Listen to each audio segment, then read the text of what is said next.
Warthunder. No, no tanks. No, wait, that's confusing. What is this? This does not look like World of Tanks. Now, I've played a lot of World of Tanks. You will find me under Iceman, obviously, in the rankings. I'm not very bad at it. Pretty good. Haven't been playing it much, but lately I've been playing a bit of World of Tanks. And then I saw this.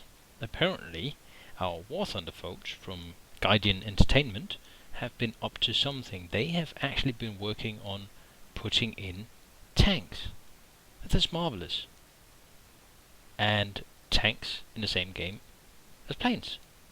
Now, this is making a lot of people come back to Warthunder, yours truly as well, and I've been playing quite a bit, and I find they've changed a lot of things with the game. It's better in many ways. There are more planes, which is to be expected. They've been tinkering with the flight models, which is really nice, and in many ways it's a much better game than what it was. Now, by adding these ground units into the mix, it's going to create a whole new dynamics, and I'm not sure people have really realized this, but today, if you want to do well in Warthunder, you basically take your two-engine fighters and your fighters, and you go and you kill as many planes as possible, because you get, that's going to be a hit, you get a lot more points for taking out air units than you do ground units. So I think they need to work on that balance, for sure. And I think they needed to introduce a purpose to taking out ground units. When I fly today, I don't bother with ground units. I don't even bother if I win or lose, because I get the same amount of XP. So all I care about is taking out as many planes as possible. Now you could say that is selfish, I should be a team player, yada yada yada. You play the game your way, yeah. If you go for the XP, just take down as many planes as possible. Now,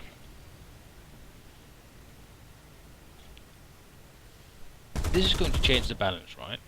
Because today, if you want to do well, you just pop into those fighters and you have a good old time shooting down as many as possible.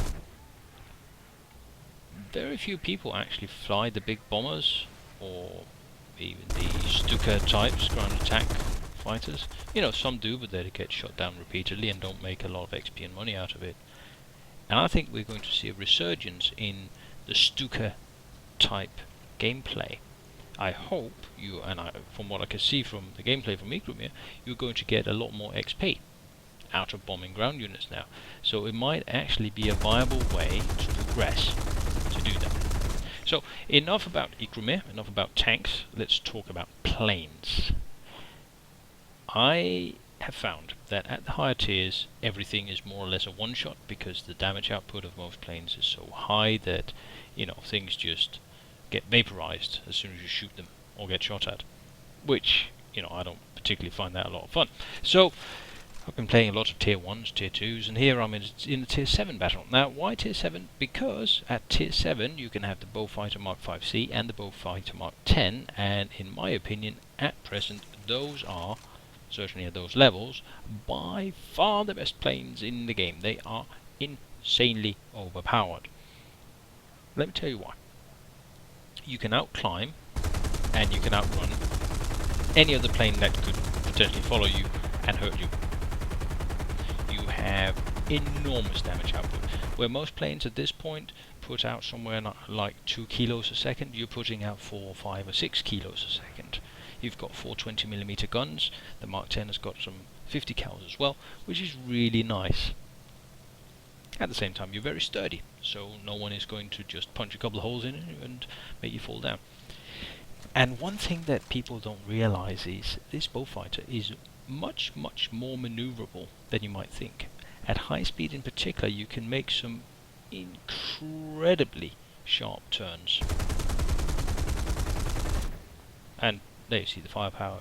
You know, you line him up, you aim ahead of him, and poof, he disappears.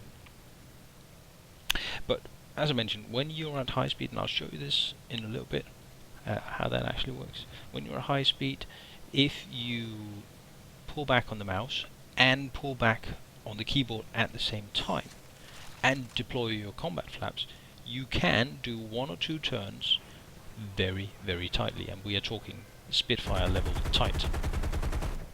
And most people don't realize this, right? and most of the time I don't use it, because what it does to you is you bleed off so much airspeed that the people that you could normally outrun will have a long time in which they can actually shoot you. You'll be down to 350 kilometers now, and it will take you a long time to get up to the 600 where you really make a difference. That was not very good shooting. There you go. Yeah, I'll take a couple of hits, I don't care. Had I been in a Spitfire, both my wings would have fallen out by now. Now, don't mistake me, right? This is not a maneuverable plane, and you know, the fine, sophisticated aiming at high speed up close is nowhere near what you'd find on a Spitfire or a Zero. I use the Spitfire as a reference mostly because that's a plane I like and play a lot. And I'm not professing that I'm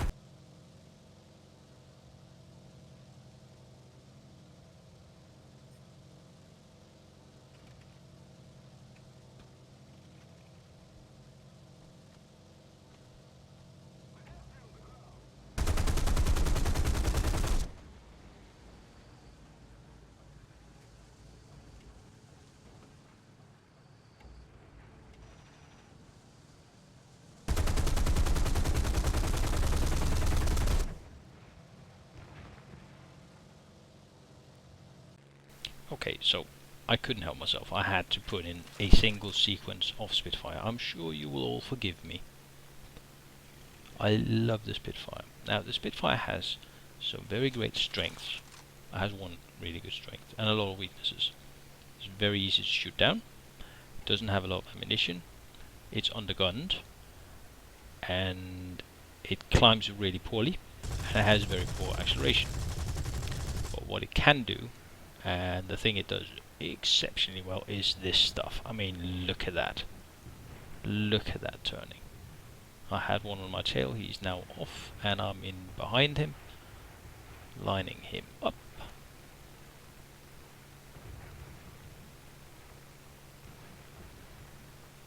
Now this might be one of those games where I just get the assists and nothing else. We'll see. Oh, here we go again, look at that turn. I actually read an article the other day about how the Spitfires fared against the Zeros. Not well, is the conclusion. The Zeros were more maneuverable at low speed maneuvering than the Spitfire. But look at this, and he's going to come up on my right, and he's going to fly past me. No, he's not. Oh, he went the other way. But oh, so sweet. Lining him up. Boom.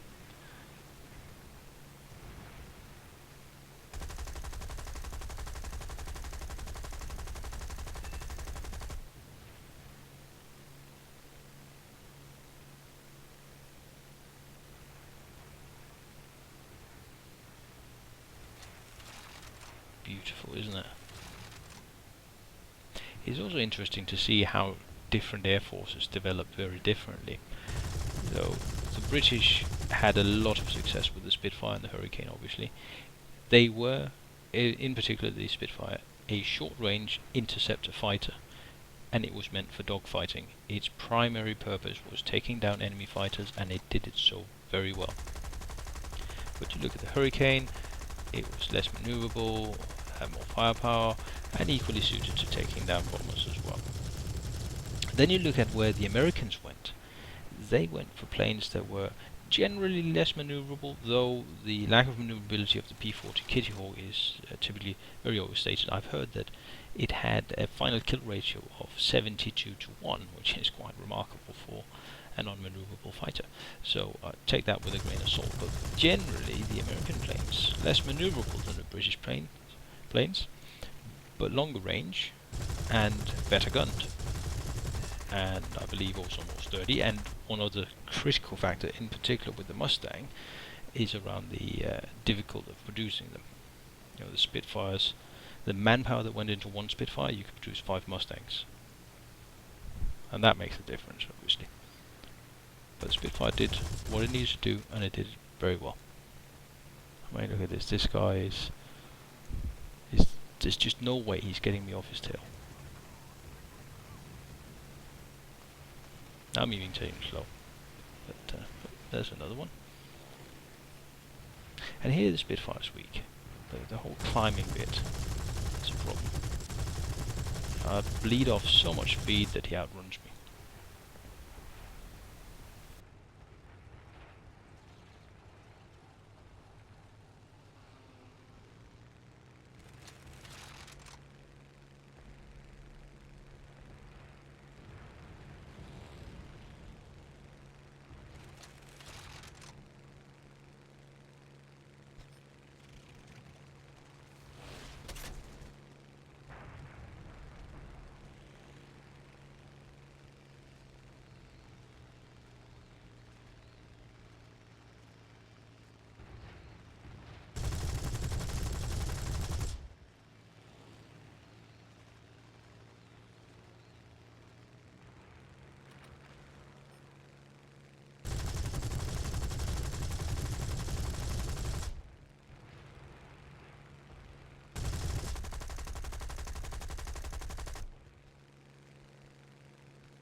So you know how I mentioned the bowfighter is also maneuverable? One should never do this. I always try and go for the loners, but here I'm diving a non-fighter into 4 enemies, of which I think 2 or 3 are fighters. It's just silly. It's just asking for trouble. But anyway, singling worn out. Changing my mind. Changing my mind again. But look at the speed. I don't have to worry about them turning and following me. I do have to worry about the quality of my aim at this point. And that was a disaster. But let's just pop some speed on, turn around. I don't mind too much that they shoot a little bit at me. Just not too much.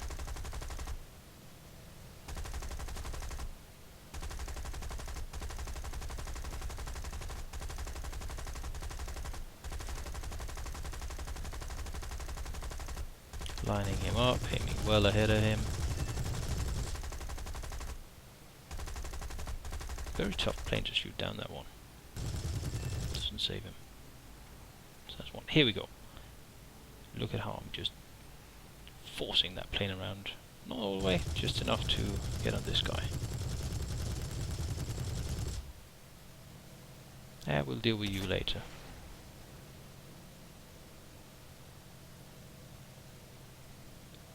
No, actually we'll deal with you now. That's a bit of a miss. But here's one of my favorite maneuvers. It's kind of an imminent maneuver, but it does help me. He had the advantage there. He was closer to my tail than I was at his, but the turn there brought me in on his rear. And this is, you know, combat flaps, the pulling the plane back and using a mouse to turn at the same time, and I turn on a dime. You know, a Spitfire would have been hard pressed to follow that turn.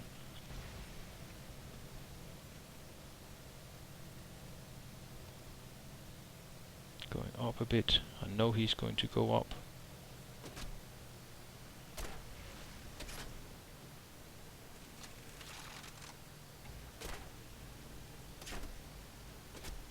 How did I? Oh, I messed up. But anyway, here we go. Turning again. Full speed turn. And angling downwards a little bit. He is not going to. Look at how I'm just outrunning him in the turn. And then we fool him, go up and above, and I should end up on his tail. Yep, here we go. And I have the advantage. Go around, and here we yank it around again. Full power, look at that. And he's lined up.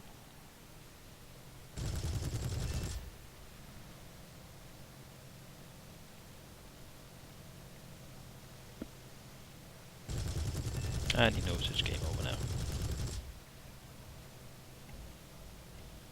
So, out of a situation where, you know, I did something I shouldn't have done, I came out on top. Just mowing them down with no or little help. I don't think there were any of my own planes there helping me out. I think I just whacked all 4 or 5 of them, how many there were.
that's it for this time. The Beaufighter is boss, hugely overpowered, good fun to play.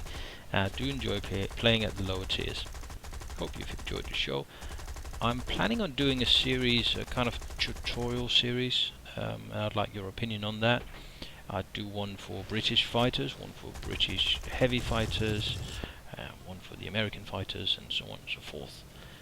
Just going through them one by one, and let me know if you're interested in that. I also thought of doing a basic tutorial, how I set up my keys, how I use situational awareness, what kind of maneuvers I use, aiming ahead, that kind of stuff. So if there's something particularly you want to see, I'm all ears, and until next time, stay frosty.